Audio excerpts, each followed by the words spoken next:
Insert T.S. Madison, I'm Black. Okay. I had a video come out on Sunday where I recommended Shits and Giggles, the Giggles podcast. And I recorded that prior to all the stuff that happened. If you're not aware of what happened, I will direct you to Adonis Live's video. I think it's very good information. It has 3 clips of the Fuhad and James in it that I think provide the appropriate context for where I'm going to take the conversation next. It's like a 10-minute video. I didn't watch a lot of the videos out there. I think I just did some research and I'm aware of the guy whose podcast they were on. I'm not surprised. And so I just want to have some conversation about you, Black woman, who still wants to subscribe to their Patreon, because why? I am including Trump in this video because it fits with the topic of hate. Hate, self-hate, anti-blackness, Black people hate, okay? I did want to mention before I dive deep into this video, I am a Caribbean Black. And when I moved to the States about 10 years ago, I had to learn a lot about Blackness in America because I could not understand for the life of me why Black people talked about being Black so much. I've done a lot of education. People taught me all the things. And so I want to share some of that knowledge with you. Let's start first with a definition of anti-blackness, which I've defined a lot on my channel before. I have a whole playlist about videos to empower the Black community where I talk literally a lot about race and race relations in America. Anti-blackness is the hate of anything that has to do with Black people, Black culture, Black language, Black mannerisms, Black bodies, anything that has to do with Blackness. I prefer anti-blackness to the term racism because it captures the fact that Black people can also be anti-Black. Case in point, the Giggles podcast, Fuhad and James. So in the UK, I have never been. I'm not sure how it's done. I know that racism operates differently over there because it's a monarchy and because they have a different history. In America, there's the history of slavery that went on for hundreds of years. The chattel slavery part I think is important because I'm starting to get upset because Black people were bred to be enslaved in America, unlike they had done anywhere else. In the Caribbean, the conditions were so harsh that Black people would die before they could be bred. And so fresh people who were kidnapped from their lands were being brought to the islands, which is why some of the culture in the Caribbean is so similar to the cultures in Africa, and why me, somebody who was born and raised in the Caribbean, relates a little bit more to the cultural nuances of somebody who's also from Africa. My boyfriend was born and raised in the Congo. We have a lot in common in how we view men, women, children, elderly people, food. We have a lot of similarities in how we do it. Some of that has been trickled down in America, but America has done Jim Crow and then institutionalized racism. Race touches every single thing. Everything you can think of, it touches. When you think of who the farmers are, where the food comes from, what quality of water you get, whether you're able to buy a house in a certain neighborhood or not, everything comes down to race in America. That is the foundation that it was built on: racism, anti-blackness. And so a lot of the things that happen in America, people are aware of, but what people do here is a lot of gaslighting. What white people do here is a lot of gaslighting, right? So you'll be stopped by the police, whether it's Black or white, it doesn't really matter. You'll be stopped by the police, and in the back of your mind, you're wondering, did I really do something wrong? Or are they stopping me because I'm Black? Because they will never say it to your face, rarely. We've seen some of it, but they will never say to your face, I'm stopping you because you're Black. They won't say it. And that's part of the problem in America versus in the UK and some other countries. Fuhad and James hate themselves, but for different reasons. James, I think he's the one that's biracial with the white mother and the Black father, who I'm guessing, because the stereotype of having a white mother who is unaware of race, I think his mom, my sister told me, is Irish. Having a white mom who's unaware of race, a Black father who I'm guessing is absent and hasn't taught you to be pro-Black or to be having Black pride, right? I grew up having Black pride. I love being Black. If you don't get that, or if you're like Fuhad, and forgive me if I'm mixing up their names. I've never watched any of their content. I tried last year. I got through 2 minutes I couldn't, their information is not for me. Like their jokes are not for me.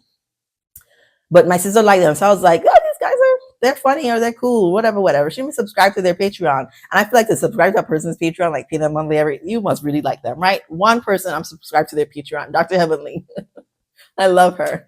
So they have an understanding of race based on their upbringing in the UK. The only context I have for race in the UK is the book I did a review on, Queenie, where the main character, that I'm guessing has to be based on some of the lived realities of the author, hates that she was victimized by a black man and so only dates white men. But all the white men like are racist towards her.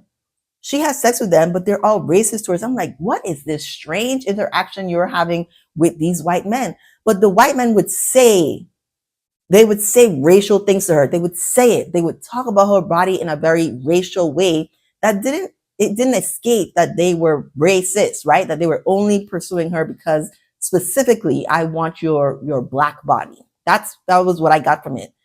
In America, things are so subtle, right? The gaslighting, that you might not know what web you are in until you are caught in the trap and the spider has descended upon you. So these guys, the dark-skinned one who hates being dark-skinned. Oh my gosh. I don't know what his relationship is like with his mom. I don't think he likes his mom. I don't know these people. I don't know nothing about these people. I'm just telling you some of the journeys that can get a person to hating black women. You don't just hate black women, you hate blackness. And to hate your blackness, you have to hate yourself. It starts with you, your little sphere of what black means. And so I think the one guy, either he doesn't have a good relationship with his father or his father was absent. And the dark-skinned guy, whatever his mom did to him, I don't know. He don't like her. He don't like his skin color, whatever. So they, like a lot of people, know that our culture, this is a global thing because colonialism is global. White is right and black is wrong. And when I was talking to my sister, I gave her the example of in Brazil, there are like 14 different racial categories. I don't know if you know this, but when you start diving deep into race, and I do think For Harriet and Julesy have really, really good content. Look back on the years of content that they've done that shows you why racism, why anti-blackness in America is so specific, so unique. All of the racial categories that exist in Brazil are about your proximity to whiteness. They are basing your skin tone, they're basing your phenotype, they're basing your tear texture, and they're comparing it to what white people are to see how valuable you are to the society, because colonialism is a mindfuck, okay? It really messes people up in thinking that. I also think when you don't have a black person in your life teaching you racial pride, you will just get your messaging from the dominant culture, which says it's wrong in very subtle ways in America. I do not know what they're doing over in the UK. Maybe in very, very overt ways, they're saying it's wrong. When that, I think, is in conjunction with the internet, I think these boys got onto certain chats, certain, kind of like Doja Cat, where she was very specific kind of racist language that only exists in like the deep dark web. I think people got exposed to certain things. And so these are guys that just like white women. And it's not that they like white women. These are men, because I often use the guy who is in Power Ghost, the one who was Ghost. He's married to a white woman. Him and this white woman went to the trenches. It's not the trenches, but him and this white woman went to grad school together and they bonded. They have something mutual that's keeping this relationship foundation strong so that even after all these years, they are still together. When your preference is white women for no reason, or for some dumb reason, like they're softer, that don't even make any sense. Have y'all been around white women? It's really not true that they're softer. Oftentimes they're like Miley Cyrus and wanting to cosplay as black so that they can feel free, right? Because they're white men. They're part of white men. Their fathers are white men. They have been forced to be, the history says, white women have to fight for their freedom. Okay, so they're really not more or less anything. And if you go into the subspaces on YouTube, the white men are the first ones to create the manosphere. They are the ones complaining about their white women, wanting to work, not wanting to be home, wanting them to clean, wanting them to be equal. They are the ones complaining. So it's not really true that women are softer. I think maybe a bigger percentage of them have white women who were given the opportunity to not have to work and then not have to do home labor and work labor at the same time. So they have a little bit more space and breadth to be easy and nice to their kids. But in general, white women are not softer. So the language that you see, if you watch the Adonis Live's video, that some of the things that Fuhad and James were saying about white women, it is not true, but it is a perception from them, because if you are putting whiteness up here, then of course white women are better. I feel, as a black woman partnered with a black man who loves black women, I feel if a white man comes to you and asks you, "Oh, have you been with white girls?" Yeah, I'm sure my boyfriend doing. I can't remember what he said, but I'm sure he's doing white girls. Which one do you prefer? Which one is better? Which one is better? There's only one right answer. You are in the company of a white man. A white man. To me, there's only one right answer. And that answer is the women of my community, are better. And even if I have a preference for, I don't know, like I went to a white evangelical college or high school, whatever, and so I'm comfortable with white women or whatever, because I know we exist in a racialized society, there is no way on earth I'm going to make it sound like a white woman is better than a black woman. What these men did was laugh, which is an answer, right? It is an answer. There's only one right answer, but it's not the answer they wanted to give. So they laughed instead of answering the question. And I feel like the guy who is running that podcast, the white guy, understands race well, right? It's part of why he can do the kind of jokes he does, because he knows a lot. He's not like Trump. Like the shit Trump, Trump is kind of funny, but the shit Trump says is so dangerous. This guy, I think, knows when he's in the company of black men who hate themselves, and knows what he can pick on and what he can get away with versus what he can't. Because if he was in the company of my man, there's no way. First of all, my mom wouldn't have been there, but there's no way that you would be in the company of a man who's pro-black and you asking these dumb questions. You got to be kidding me. You have got to be kidding me. So if these are black men that hate their blackness and so therefore hate black women, they don't really hate black women per se, like as some construct. They just hate black women. They hate blackness. They hate their blackness. Help me understand why you would want to watch their podcasts. I've tried comparing this to existing in a racialized society and knowing that institutionalized racism exists. In my vlog that I did, which I think is so cute, I talked about the tea company that I buy my favorite tea from might be racist. Like they might not like black people. I'm gonna buy their tea. I'm gonna buy their tea every month. I don't know if they're racist or not, but I'm gonna buy their tea every month. There are so many businesses that we don't know who the head is, but the head is probably a white middle-aged man who is probably racist, right? And even if he's not racist, he's not pro-black, he's not anti-racist. He just kind of exists and is ignorant to a lot of the things. So should we stop like buying from the grocery stores and, going to certain places? I don't think we should. But I think this is like if I have evidence that my tea company is racist, I might feel the difficulty in the contrast in here's what I stand for, but here's where I'm giving my money for. But when it's so blatant in your face, I'm telling you, you see the storm that's going on. I'm telling you, these men hate themselves. And until they start loving themselves, they will not be able to love you. Why would you continue directing your time, energy, money in that direction? Could it be that you also have a difficult relationship with your racial identity? In the case of a lot of Caribbean blacks, you come into America and you don't want to be identified as black. You don't want anybody to confuse you with African American people because you have picked up on the negative stereotypes of black people in America and you want nothing to do with it. Okay. But I'm here to let you know, we all look the same to these people. And to these people, they don't like blackness. They really do not care what form it comes in. If you're black, they do not like it. And I'm not talking about every white person, because it's not every white person, but it's the majority of them. Either they're ignorant to race or they're actively participating in the racism, or the small group of them that are actually practicing anti-racism. and informing other people around them that no, you can't be like this in front of me. No, you can't disrespect people. No, we're not going to make a whole rule that's going to affect the whole neighborhood because that neighborhood is mostly Black people. I encourage you to watch the videos, educate yourself about your own Blackness.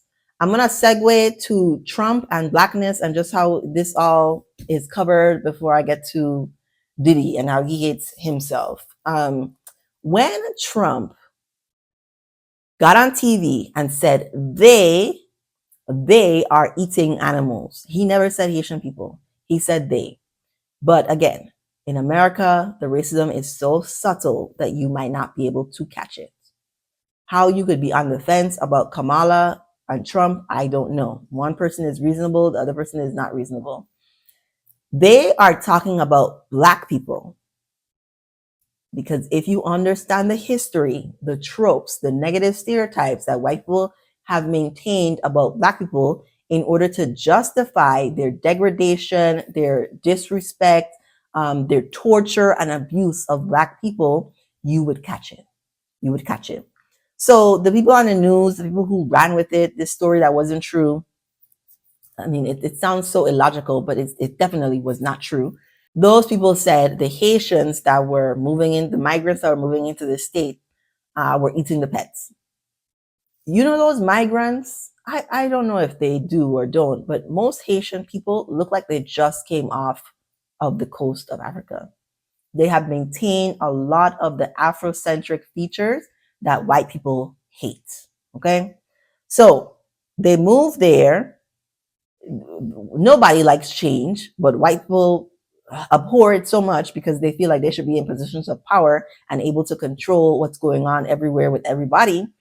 Hate it so much that they want to do something about it. So somebody made up this rumor. They said Haitian people. I'm from the Caribbean. Do you think white people, the average white person knows if I'm from Haiti or not? They're talking about me. And if they've extended it to me, they've extended it to Black people, right? Because they think we're savages. They do not think we're worthwhile people. Putting it into context about how everything in America is about race. They have even made Kamala's race a subject of why we should not vote for her. It's ridiculous because if she were white, they wouldn't care. They only care when it's something other than white as a way to discredit a person, bringing race into it. And while I do think it's an interesting topic, Kamala's racial identity, because identity is one of my favorite things to talk about, and I'm very curious about what it was like growing up for her and if she had to deal with like any self-hate knowing that she was mixed and not fully Black and all of those things. What I think it's an interesting thing, I don't think it's helpful in this political discourse to be talking about her race as we're comparing it to Trump not having any ideas or plan or him separating the American people versus helping to bring them together. I think it's ridiculous. Okay, that's all I have to say about Trump. I'm not sure Trump is racist, but he definitely follows the racist playbook that has been set before him. If you think about what he did to the Central Park Five who were exonerated, he had no problem, setting them out to be absolutely the worst people ever and they should be killed and all of that stuff. But I've never seen him do anything like that in support of Black people. Even though he's hired Black people, I'm not seeing him done anything in support of Black people. Here is what I want to say about Diddy, because there's no way that you can tell me you love yourself and that you can also harm and abuse so many people over such a long length of time. This is specifically for people who are wondering why was Diddy charged, or what did he do wrong outside of having like some kinky ideas or interests. Sexual abuse is one of the things I specialize in, right? I've worked with children, I've worked with teenage offenders. It's something that I understand how it works really, really well. And I just think it's really important to paint the picture for you based on something that Cassie said that had a visual image in my mind. If you're triggered by stuff like this, now would be a good time to click off, because if you get it, you already get it. You don't need to hear this from me. If you don't get it, keep watching, okay? Cassie described Diddy wanting her to have sex with a male prostitute. I was just telling my mother and my boyfriend, if someone tried to violate me sexually, they would have to kill me, right? I've never had any experience close to that. I feel like sex is so intimate and so vulnerable that there's no way I'm having it with somebody that I don't like and that I'm not attracted to. And I can't imagine a man entering me and me not losing my shit if I don't want him to enter me. I'm telling you, I'm gonna go crazy. I'm gonna go crazy because you can't even talk. I don't even want a man I don't like to touch my hand, let alone I'm gonna be fully undressed. So Cassie, she described Diddy wanting this experience to watch her do this experience and her not wanting to do it. This, I want you to picture this like it's in a movie. I want you to imagine Diddy on the phone ordering the prostitute. I want you to see the scene of the opulence in the room that he's in. Imagine the person being driven in, signing the NDA, being set up in the room with all those in bottles of baby oil.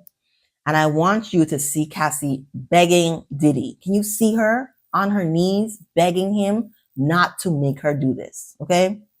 She goes to the bathroom. She's looking at herself in the mirror.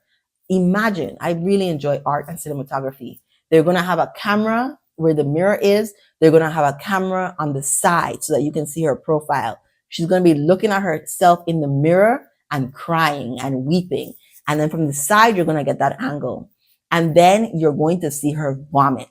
She wrote all of this out, okay?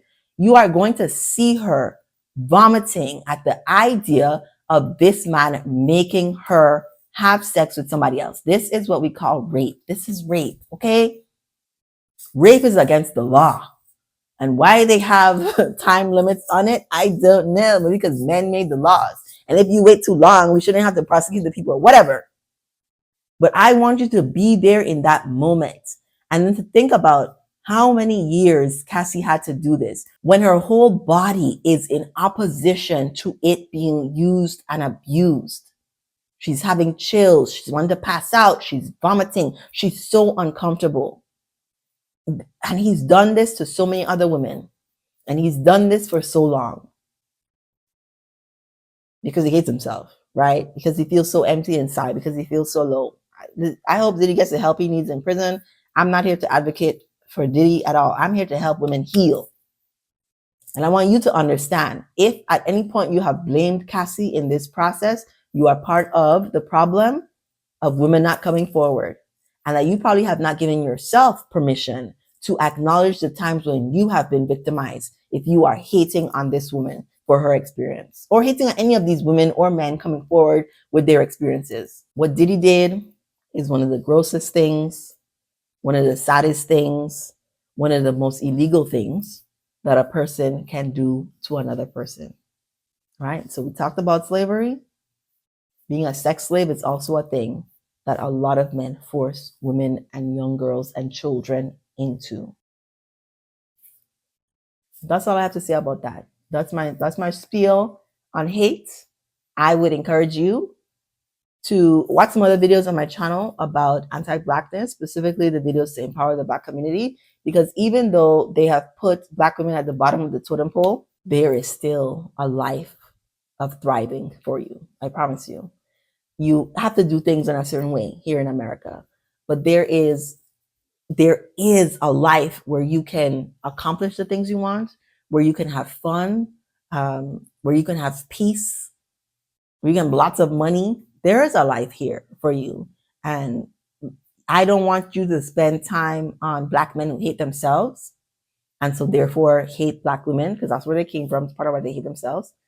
I want you to find people and spaces where you are loved and celebrated, where you're not tolerated, where you're not mistreated, where you are literally held up and loved well. That's what I want for you. Let me know your thoughts in the comments. Give this video a like if you enjoyed it. Share it with another woman who needs to hear about why she needs to stop watching Fuhad and James. You don't have to stop watching them. I'm just saying, if you're really connected to self, you will be so repelled from watching them unless they practice some real growth. I think there's a path of redemption for everyone. Yeah, even if they have to go to prison first, or even if they spend a lifetime in prison, I think there's a path to redemption for people. So Let me know your thoughts, and thank you for watching.